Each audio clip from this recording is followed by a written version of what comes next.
Just an average day. Sitting down now. Just a regular. Let's see your pen down. Just a regular day. Let's kill this. All right. You rolling in there, Rob? All righty.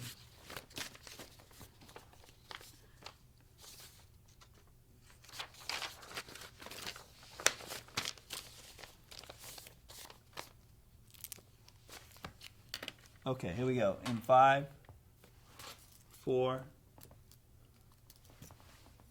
3, 2, 1. Welcome to another episode of Box Tot. Got an amazing lineup today for you. I want them to introduce themselves because they're worthy of their own introduction. That one that I could not outdo. Starting to my left is an alumni here at Beverly Hills High School that won her entry into Studio B right here at Beverly Hills. Let's start off with Stephanie. Hi, thank you. Thanks for having me. My name is Stephanie Samuels. I am the director and founder of COPline, which is a international hotline for police officers manned by retired police officers all over the United States and Canada. And when I went to Beverly, interestingly enough, we had a teen line that started when I was 14. I was part of the peer counseling team, and they had asked whether or not there are any teens that might be interested in working and answering phones for other teens. So I began back then, and the lines actually went live when I was 16, so that is going to be, we're celebrating our 40th year for what is now known as Teen Line Care. So as I continued, I became a psychotherapist, So it all started here. It did. It did. Wow, never say that high school doesn't send you in the direction you're supposed to go. Absolutely. At least the attempts to, right? Yes. Or attempt. It also sends you in a direction sometimes that you shouldn't go. It's all learning. Yeah. It's all learning. Sometimes you fall on your face, which key is to get up and keep moving. Right. Well, you did an amazing job. I don't know the story, but you've landed literally an international figure to help with the cause. I think that in itself, this moment is to be celebrated. To be actually in the same presence as somebody who's so. Look, if it was just The Simpsons, that'd be enough. But he's the real deal. He absolutely is, and so humble and so amazing in his portrayal of what he does, and has never lost sight of the men and women that actually wear that badge. But what a wonderful, wonderful spokesperson for us. We couldn't be more honored to. Could you introduce yourself? My head's not going to not be able to float out of this room now. No, well, this is Joe Mantegna, who is not in law enforcement, but I've played plenty of them on television and film and stage and everywhere else.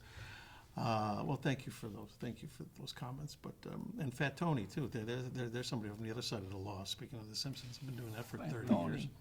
And you stole that from your grandfather, right? Actually, my uncle. Oh, your my uncle. Willie. I have an Uncle Willie who literally talked like this. So I don't get mad. I get stabby. I know that's when I can tap into Fat Tony when I have to. Just thinking about my Uncle Willie. But anyway, as I showed you earlier, I think we showed you a little piece of video footage of me. I think at 10 years old, doing a little bit on Ralph Edwards' "This Is Your Life." It's a long story as to why I was on that show. But at 10 years old, they asked, Ralph Edwards asked me, "What do you want to be when you grow up, Joey?" And I go, "I want to be a policeman." So there's visual, documented proof of me wanting to be in law enforcement at 10 years old. But anyway, I'm happy to be here and happy to be supporting, which is just a wonderful thing that you're doing here with what we're going to be talking about COPline and the things that what this is all about. And we're glad to have you, Joe. And I'm passing on to one of the real guys here. Yeah, I'm Jim Alvarez, retired from the LAPD as a police captain, did 30 years, and I'm blessed. I'm blessed to be here. I started off with the Sheriff's Department, did 2 years, got tired of the custody thing, so I came over to the LA side. And I saw this on the rotator page when I retired. COPline needed retired officers to help out on the line, hotline. And the two words that stood out were confidential and anonymous, because I knew with the stigma that officers have attached to them about not coming forward and talking about what their feelings, I knew we had brother and sister officers across the nation that don't have anybody to turn to. So this was a no-brainer for me, and I called her up right away and says, I would like to be a part of this, so we're glad to be here. Yeah, I mean, I really wasn't introduced to the suicide rate of not only police officers but firemen. People but right now it's where the big focus is on on policemen, especially in New York City. It was 9 in 1 year in one of the 10. departments. Is it 10 now? It's 10. It's 10. for NYPD. And you wonder what is the root cause that would allow such a high percentage of such a, it's really an esteemed profession, in the eyes of the community. Sure. I only knew, dentists because they inflict so much pain that they're known to, commit suicide. They have a high, for a profession, they have a high rate of suicide. Sure. And that makes sense to me, but I still can't make sense of police officers. What do you think what attributes to that? When you say make sense of it, what you're trying to do is make sense of the senseless, which is always difficult, particularly with a suicide, no matter what the vocation is. But what we do find is that it's not the rookies that are dying by suicide. It's those officers that typically have at least 15 years on the job, and a lot of times people have no idea. There seems to be issues with relationship problems. What we are finding is that there's cumulative effects. So one of the whole purposes for Copline and it not being a quote unquote suicide hotline is what we know is that if we can deal with the underlying psychosocial stressors that these law enforcement officers and their families go through on a daily basis, and they have a safe place that is confidential, that they are not afraid that their phones are going to be pinged, somebody's coming to their house or what have you, that they can deal with what's going on, that we should be able to impact the suicide rate itself.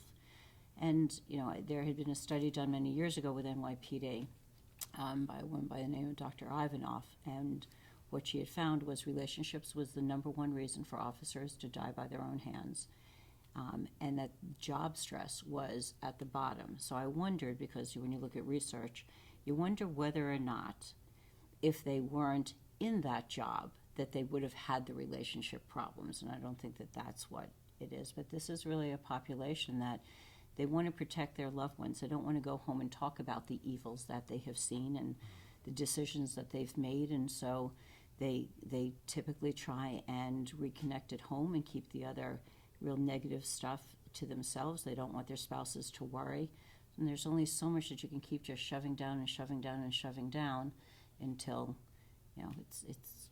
the jam's She gonna said so. burst. One was relationship, and the other one was jobs. That's what she concluded. Number one was relationship. The bottom was job stress. Oh, I see. So it was interesting looking at that dichotomy and then saying, okay, but if we really kind of went into this, would we find that the relationship issue, that was the number one reason, really stemmed from the vocational stuff? Yeah, I mean, just being, like I said, playing a pretend person here for 15 seasons. We did this show, Criminal Minds, which at times was very kind of show, obviously, the gruesome aspects of what can happen, what people can do to each other, especially people with a criminal mind. And I would be often asked, constantly asked, especially over all the years I've been doing the show, in interviews, they would say, doesn't it bother you? Doesn't it freak you out? Isn't it creepy to be that show? Because I can't watch, they'll say, I watch it, I tape it and watch it in the morning, or I cover my eyes when the bad parts come. Doesn't it bother you? And I started to think about that, and my answer has always been no. It doesn't bother me, because I know that what I'm doing is it's a reflection of what really does happen, and it's the fictional version of often true stories. But what I say is, it's given me incredible sympathy and simpatico for the people who really do that job. So, and it makes, in a way, in some way, makes me understand why, just what you're talking about, why this is an issue. Because I think to myself, when we're shooting a scene as gruesome as it can be, and as emotionally, how much emotion or terror or whatever, all the aspects of a person who does this job for a living, when they say cut on the sound stage, all of a sudden, you know, everybody goes, oh, let's take a break, and the guy who just has an axe in his head gets up and gets a sandwich. That's not what happens in real life. And so when you start comparing that to what the, you know, so here's somebody worrying about me, Joe Mantegna, the actor, like, oh, doesn't it bother you to do that show? And I think, oh, no. But let's go, why don't you go talk to those people that have to do that for real and then go home at night and try to be, and then have their kid come up running up to them and say, hey, Daddy, you know, I want to do this and I want to do that. And they wonder why maybe Daddy or Mommy is a little on edge or a little freaked out. And so because of that, it's given me tremendous sympathy and tremendous respect for our men and women in whatever the uniform may be, whether it's cops, firemen, military.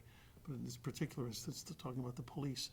And especially nowadays with all the scrutiny and everything else, it's like they're on top of, the microscope has been even expanded to everything they do, everything they say, everything is examined, and, you know, and yes, that's a good thing.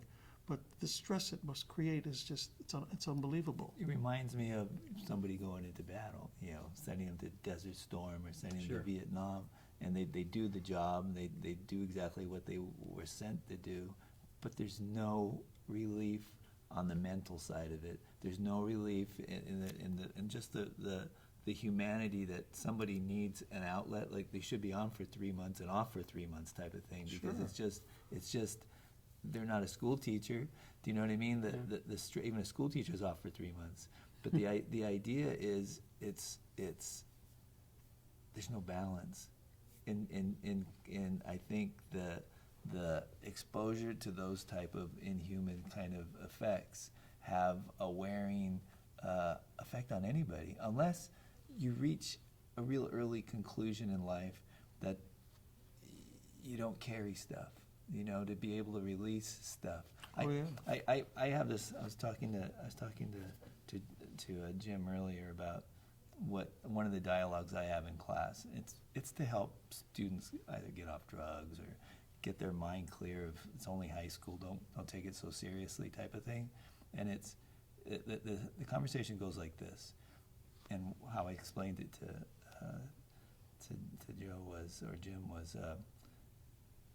All schools should initiate a class on consciousness, starting in nursery school.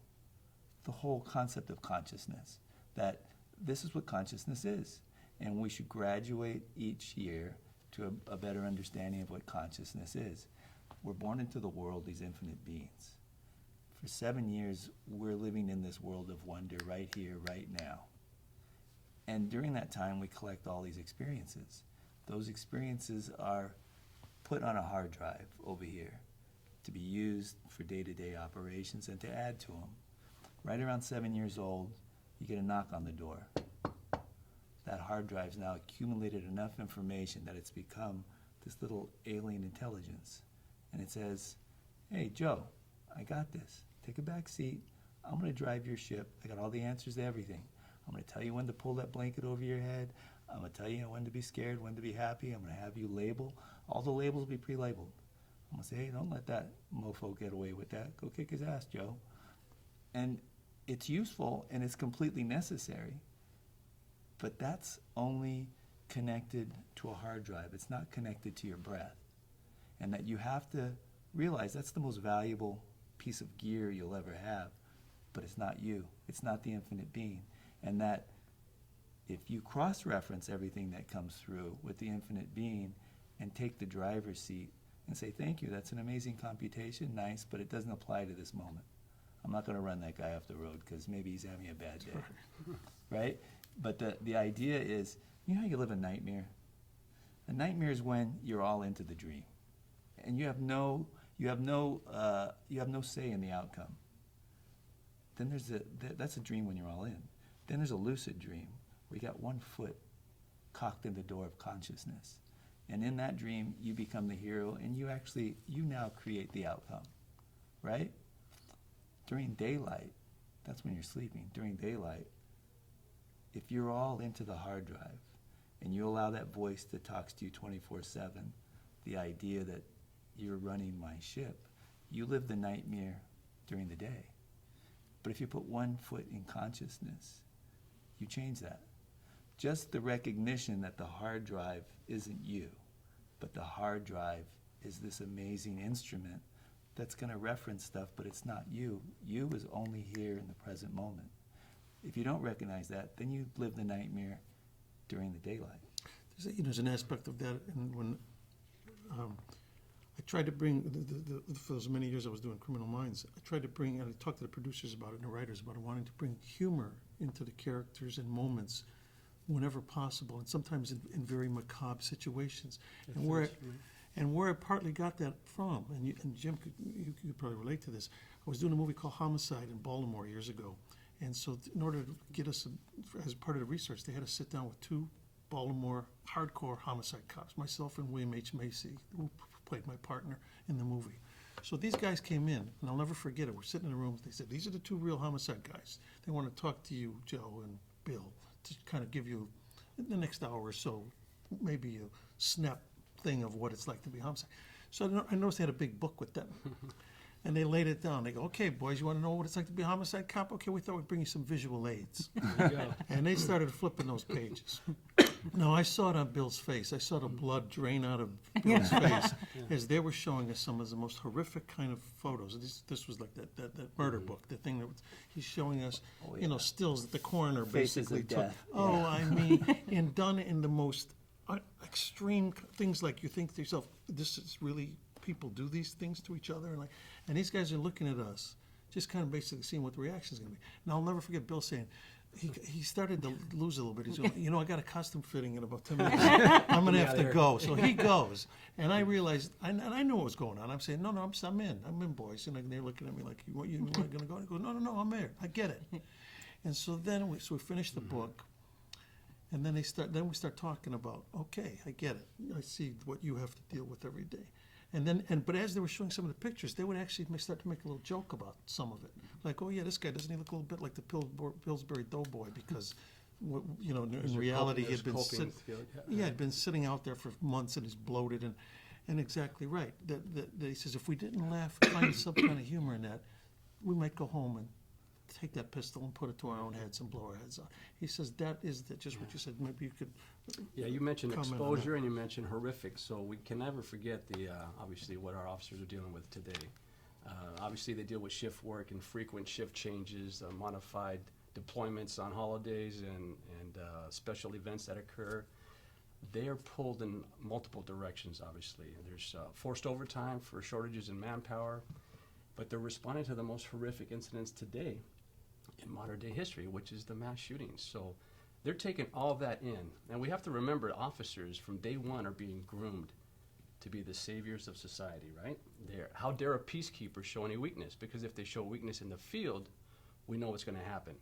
Their adversaries are going to use aggression against them, and that's going to be a threat to themselves, their partner, and our community members out there.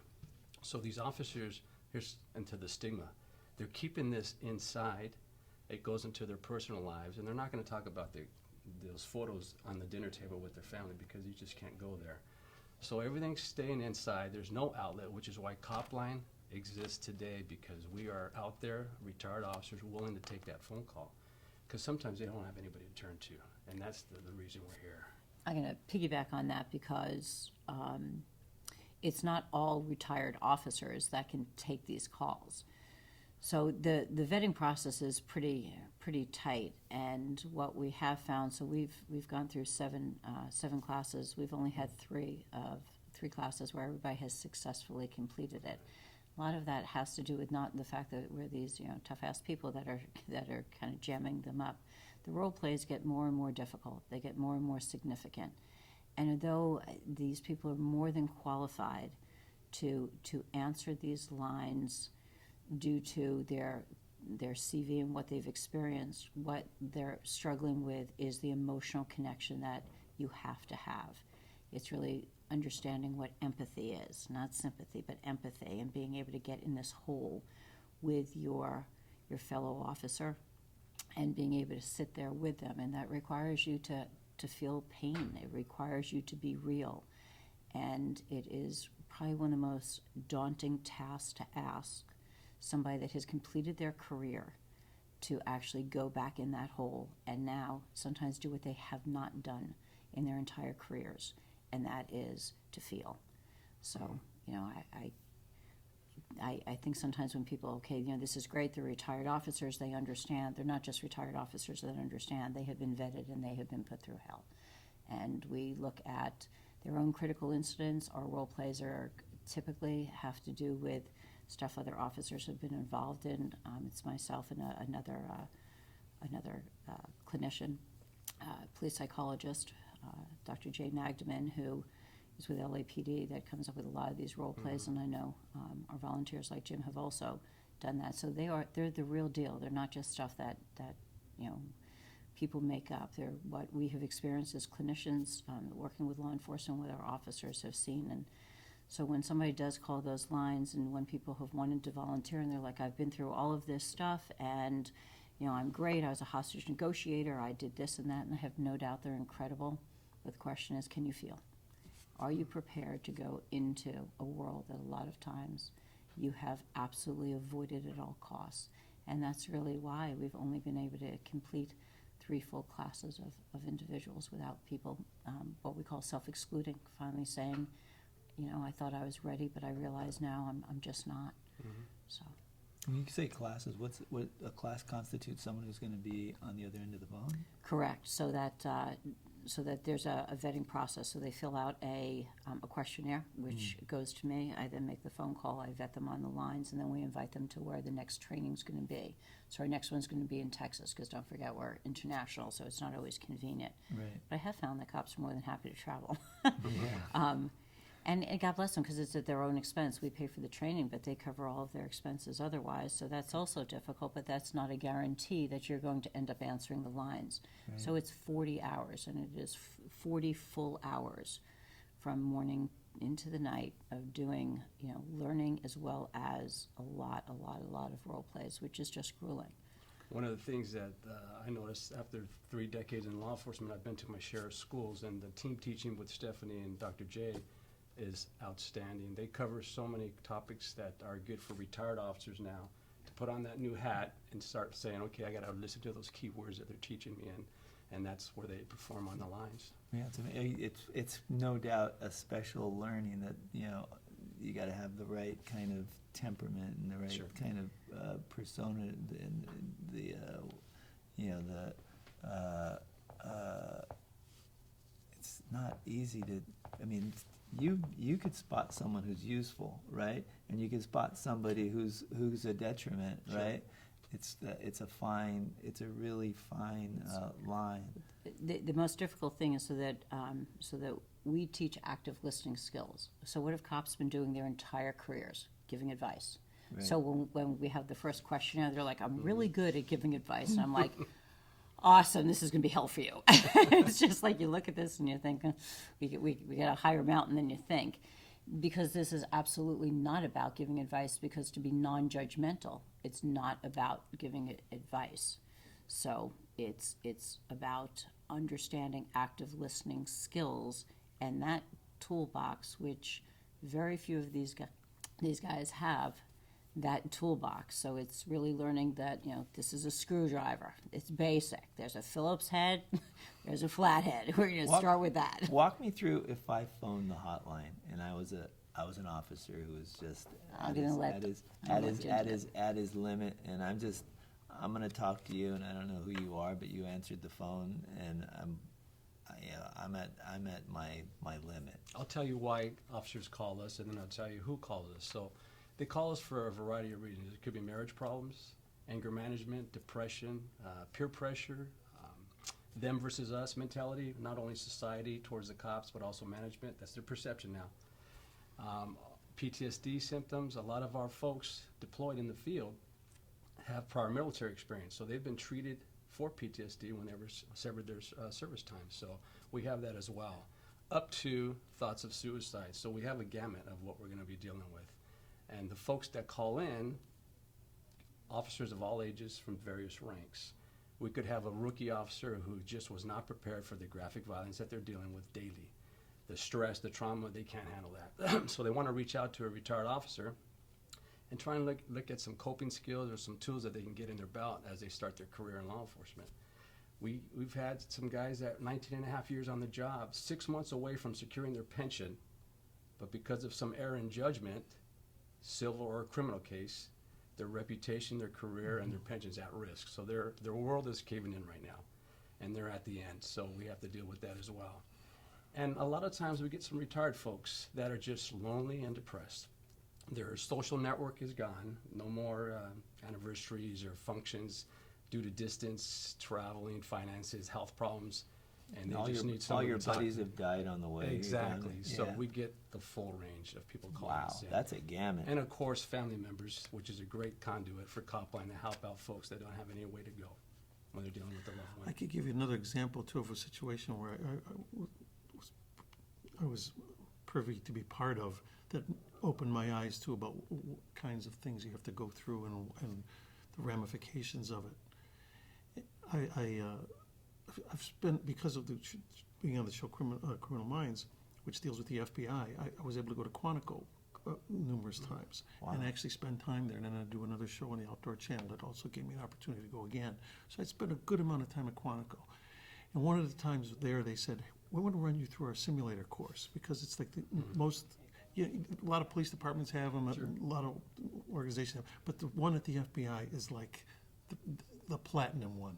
This is the one that, but then I don't know how much this thing cost them, but it's like unbelievable because it's totally interactive. You go in there and it will react instantly to what decisions you make and things you say. They can almost instantly run the computer and change things. So he says, here's the situation. And they put me in the room, and I've got the fake, the gun that shoots a laser. And he says, here's the deal. There's this car. You're going to stop this car. This guy's going to jump out of the car. You deal with it. You think he might be something squirrely about this guy. That's all they tell me. So, okay, well, now the movie starts. Now the car's going. And I'm standing there going, okay. Yeah. So now the car stops, squeals to a stop. The guy jumps out of the car. Now instantly the guy starts coming toward me, and he's dressed like a normal guy. Everything's fine. He's saying, is there something wrong, officer? Is there something whatever he says? And I'm like, yes. And I'm trying to think all what I'm supposed to do. So I'm saying, yeah, could you just please, and I've got my gun out. And I said, could you please put your hands above? So now he starts talking to me, and the guy who's running the movie is like adjusting as to what I'm saying. So now he says, oh, listen. He says, I'm a police officer myself. I'm going to show you my wallet. It's right here. Now he's got his hands like above his, right alongside his head here. He says, I'm going to reach down and show you my wallet. And I'm saying, now, wait a minute, just keep your hands up. Now, I said, and he says, no. And he's reacted to what I'm saying. He's saying, no, I'm just going to show you my wallet. It's right. And he's slowly bringing his hands down, very slowly. And I have the gun out, and I'm pointing the gun at him. He says, I'm going to show you the gun, or the wallet. It's right here. It's right here. Okay, please don't go crazy. Don't shoot. It's right. And he's pointing, and he's reaching. He's closer. He gets to his belt. And I'm thinking, and I'm shaking now. And this is a movie. And I'm sweating. I'm shaking. And I'm saying whatever I'm saying. I'm saying, okay, now be careful. Okay. And now he goes, up here, be careful. Don't go crazy. Here it is. It's my wallet. I'm an officer. I'm going to show you my credentials. All of a sudden, I see his hand go into his belt. As his hand is coming out, I see, oh my God, it's a gun. So I'm like, boom, boom, boom, boom. And of course, he puts it out, boom, boom, boom, boom. Now, of course, everything goes crazy. The lights come on in the building, the lights are flashing, things are going, they stop the film. And I go, oh my God, what happened? And they said, well, you shot 3 times, you missed twice, you hit him once, you wounded him, but he got his bullet off and you're dead. He got you. Wow. And I said, well, and I was totally shocked.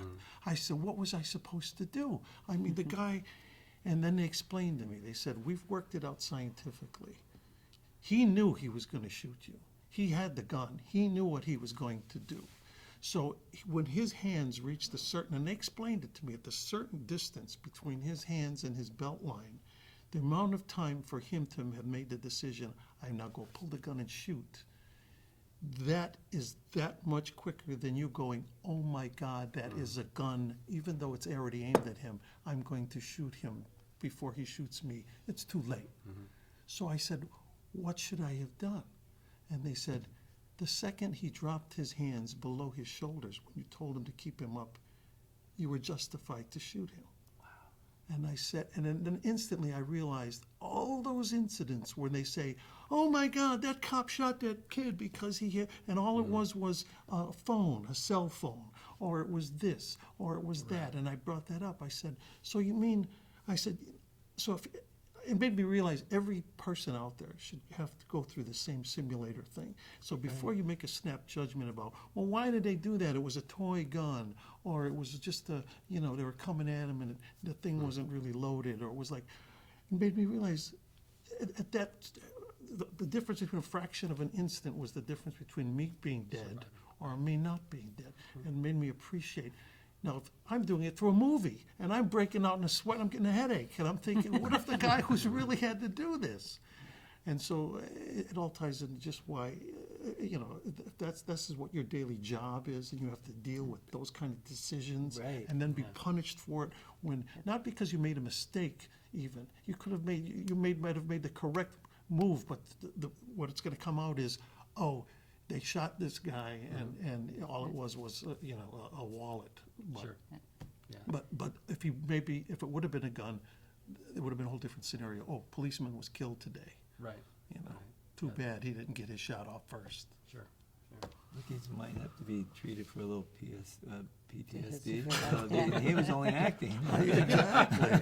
Some symptoms there, right? They do. I mean, you have 1/100th of a second to make a decision that attorneys will take 5 years to Right. look over, Right. and you will be tried in the media before you will ever get into a courtroom. And that people don't realize that law enforcement officers have a gag order on them. They cannot talk to the media. So people are always saying, "Oh, why doesn't the cop come forward? He's got to be guilty." No, he's not allowed to talk to the media. So Our that's responsibilities and pretty overwhelming for some of our officers out there. And those that are dealing with problems that came to the job that we've talked about earlier, they're keeping that all inside, and all the stress is just mounting on top of them. And it takes a lot of courage to put on the vest and the uniform for officers to go in the field. I think Joe hit a big did. thing when he spoke about the idea of introducing, some comedic relief. You can do that with your buddies, but imagine how that all disappears. You got to be a Boy Scout after that, or a Girl Scout. You know what I mean? After that, most of the time you're in the public view, and all that has to. Imagine how they have to bite their tongue in the middle of some public thing that they got to explain. Well, you have to And maintain that professional morals. that's what I yeah, mean. right, That's right. that's. I could just see myself. That would never last. That lasts 2 days. it's gallows humor. I mean, yeah, it's that's the what gallows gets me. humor that That's what helps gets them. me out of everything. Do you know where the term gallow laughter comes from? No. Gallow laughter is when it came from medieval time. As they were being walked with to meet the executioner, that's when they were laughing, because they were so stressed That- out. that And does that was make called sense. gallow laughter in the gallows as they were making their way to their execution. Isn't that amazing? So you talk about laughing, right? They're trying to laugh it off too, but you can't do that if you're an officer. I will tell you one thing that internationally, no officer will ever laugh about, joke about, and there's no gallows humor ever, which makes it even more difficult, is the death of a child. It is truly taboo, no matter what country you are in, that you'll never hear anybody joke about that. And you had mentioned about what they come on the job with, and I was talking to Joe before, and one of the things, when I lecture and I train, actually, and I train for Copline, that some of the scenes from Criminal Minds is what I use, because they have just done such an amazing, amazing job of dealing with some of the most difficult issues that law enforcement has before they ever get on the job, let alone the relationship issues and that stuff that you guys have truly just done brilliantly, and PTSD. But when Morgan, Yeah, Had- Shamar yeah, Moore, yep. which we did this whole storyline, and it was nice because they revisited it, in fact. So in other words, it wasn't Yes. just a one-shot deal. They show that, And I thought it was smart of them to pick the character that Shamar Moore played of Morgan, because first of all, Shamar is one of the most macho men on the planet Earth and beyond. Absolutely. So which goes to show that this is not a situation that just happens to like the weak ones or the ones that could be easily victimized. Right, it was dealing with the child sexual abuse prior to the time that he had gone on the job, Right. and just brilliantly done. And when you look at statistics, it's 1 out of 3 females are molested, 1 out of 7 males, and yet in law enforcement we find those numbers can be halved. And having it done the way that you guys did it, and with Morgan playing that character. Yeah, well, which is great, is because you saw within those episodes he would counsel then other Yes. men that had been through it, and basically for him then to make that admission and to be able to say, look, hey, this happened to me. You have nothing to be embarrassed about, or be afraid to talk about it. This is something you're going to have to deal with, but it's okay. Well, you can do it. Right, and the way that you guys as characters handled it, you didn't shun him. There was no sense of embarrassment, and that was another key, because people won't talk about it because they're afraid, my own is going to now, kind of treat me differently or shun me. And, looking at that last scene when, was it Beaumont? Yeah, I think that was his name, was being taken, and you guys were behind the cage, and just watching your faces truly embrace him. And and for the character talk about how he had wished that he had come forward with the statute of limitations being up, but it's that one kid now will bring it into that statute of limitations, and the numbers are astonishing. If I said to you to guess how many males, how many different victims a male has that molest outside the family, I don't think you'd get within inside of 100 of that number, because the answer is 358 different victims. So when you were portraying that character, that episode, I'm sure, had an incredible effect on so many people that it really was able to make a huge difference, as do you. Oh yeah, no, it's always rewarding when because I'll get emails, just random emails that'll go to a website that'll basically say, I just got one about a week ago from a young girl, just basically saying, I'm writing to your website because I don't know how else to reach maybe one of you people that connected with this show, but I just wanted to let you know that by watching your show has literally saved my life, because I was in an abusive relationship, and all of a sudden it came to a head, and I was in a situation, and I was able to recall some of the things that you did on the show that to save me from the situation, and to see that, okay, well, it's nice to know that maybe from something that you look at as entertainment in some sort, it has a positive effect, Sure. hits home, and Sure. actually makes a difference, and that's great. You mentioned embarrassment, so the stigma that's connected to law enforcement, where officers do not want to release that information, because law enforcement officers are driven individuals. They would like to go work gangs, narcotics, vice, homicide, motors, SWAT, Metro, air Adrenaline. support.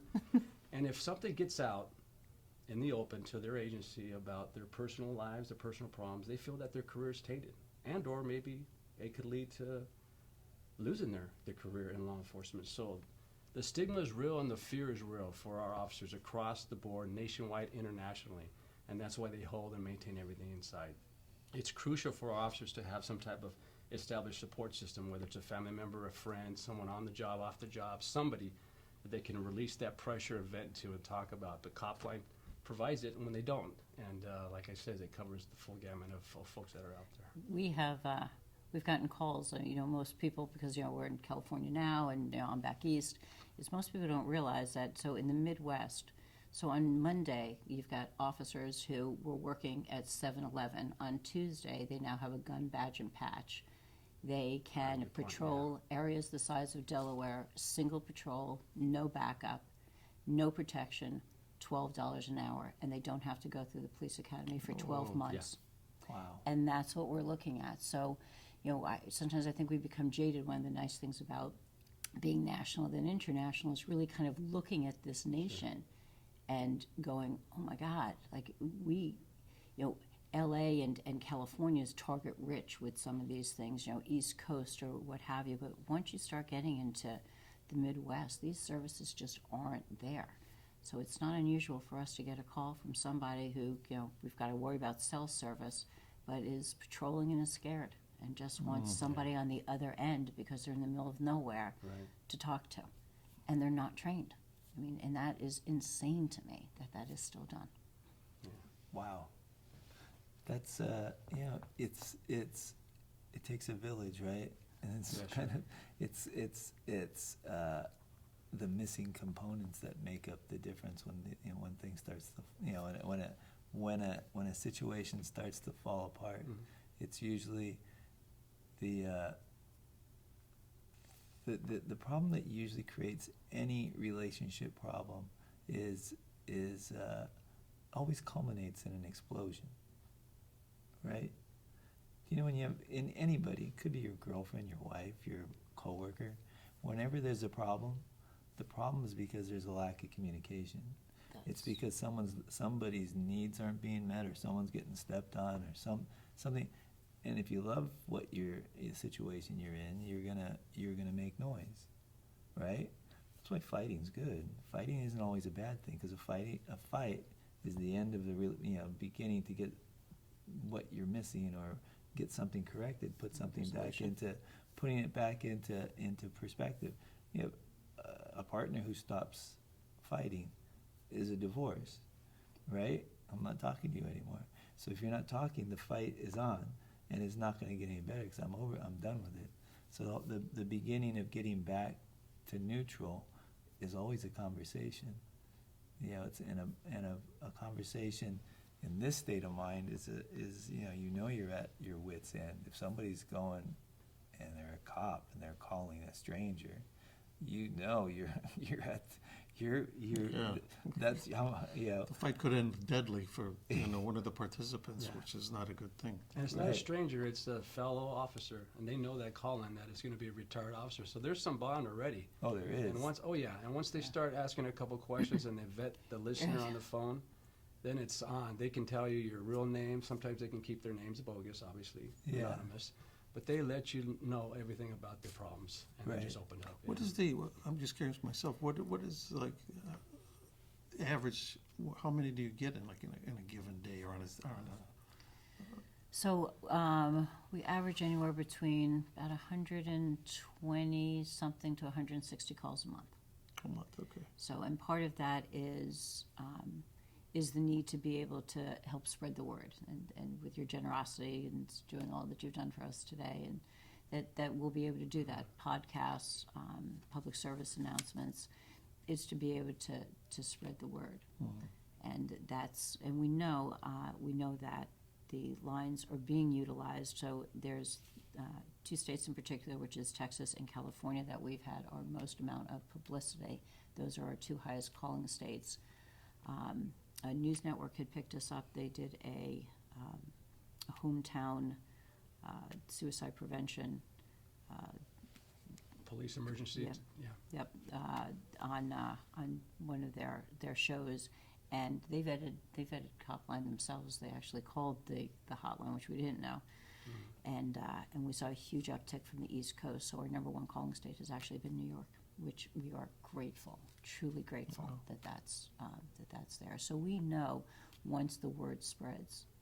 So it's always been a fine balance. We need to have enough retired police officers manning those lines. Right. We need to be able to get the word out, because we need to truly serve this population. And again, these guys have always had the heavy lift, and I'm going to be with you. I have always had the light lift. It's, I don't get to play one on TV, but I am acutely aware that I'm quite safe in my office in New Jersey. So. Well, it's kind of interesting, because you're talking about retired cops also fall into this category. What a better resource to keep you active. Sure. Imagine all the retired Yeah. cops that need this as their own lifeline to be able Yeah. to, that reciprocity and that helping their Yeah, you give back to their the brothers badge. back. Yeah, Yeah. absolutely. That's- Absolutely. It's a that's great outlet. huge. We Yeah. do our push in two directions: to help officers, active, retired family members, and to get those guys on board to be an active listener. Right. Because the satisfying part is knowing, because we're never going to know if the officer sought treatment, if they recovered from it, if they finish their careers out. But we do know for those 2 minutes or 2 hours, and we've had a few of the 2 hours, that officer was not alone. So they had somebody with them in that hole, like Stephanie mentioned, and that's a retired cop trying to do what's right, give back to the uniform and give back to the badge. Amazing. Amazing. To avoid getting into one of those fights with my wife that you're referring to, I'm going to have to extract myself out of this podcast right now. All right. But no, but it's been a privilege to be here with the three of you and to just be part of this whole thing. I mean, I've been involved with the military quite a bit, and for the last 18 years or so, I've been hosting the National Memorial Day concert in Washington D.C. with CArey and I've been doing that, and made me think of this as well because just a few years ago we incorporated with that concert a phone-in hotline. Oh, great. Because you talk about suicides in the military, the numbers were up to something like 15 a day. We're It's happening. 22 a day. Yeah, no, it's up to that. Yeah. So they instituted a hotline on the show, and that show is broadcast on PBS and all the military kind of outlets, TV outlets around the world, U.S. bases and stuff. And that's been very successful. So the point, your point being the same thing of just getting the word out there, and hopefully this show, what we're doing right now is getting it out there, that this cop line thing really does work. It's an important thing. And so anybody who, if you know somebody who can use this information, tell them, or, spread the word. And that's, this is what, we Thank should you. be doing. Thank you for being part of the solution. No, it's my pleasure. You're kidding. Like I say, I have no problem distinguishing between what I do for a living, which is the pretend version of what guys like Jim here do, and men and women in uniform around the world, really, who. It's one thing to go get up in the morning and say, I'm going to go do my job, which I know in my case, it's like, I'm going to go play pretend, and it's a job that, like a lot of people, if you ask them what you want to do for a living, in fact, there's a saying that says the three best jobs in the world is to be like a rock and roll musician, to be a professional athlete, or to be an actor. But being an actor was the best because you could play the other two, But it's another thing to get up in the morning and say, I'm going to go be this, whether it's the policeman, the fireman, the person in the military, but yet not knowing, will I come home safe at the end of the day, though? Yeah. And that's a bit different when you chose that as your vocation.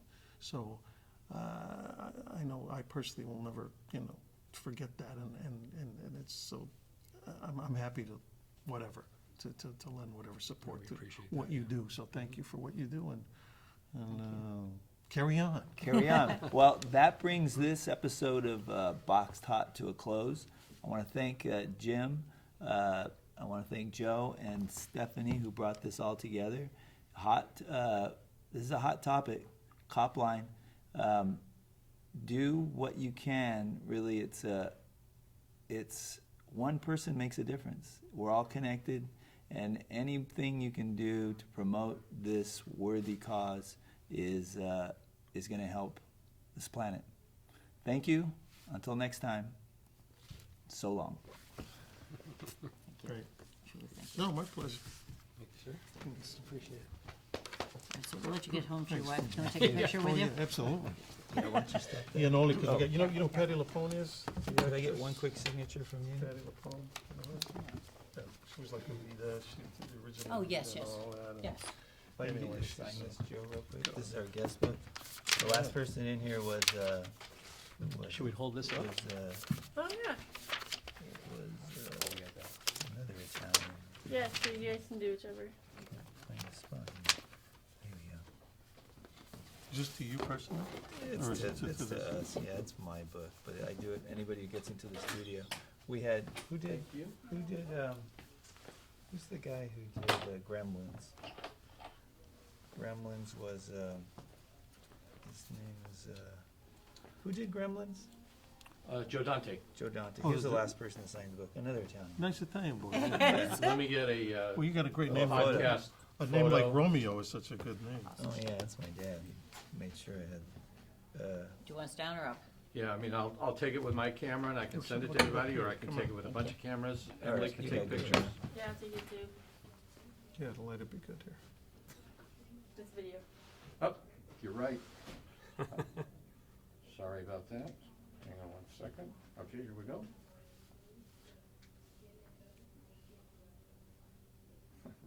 just pointing. You did that the other day. Excellent. Thank you again. My pleasure. Truly. Thank you. Amazing. Would you We're off. mind if I get a picture with you? Not at all. Thank Want a you. picture, Joe?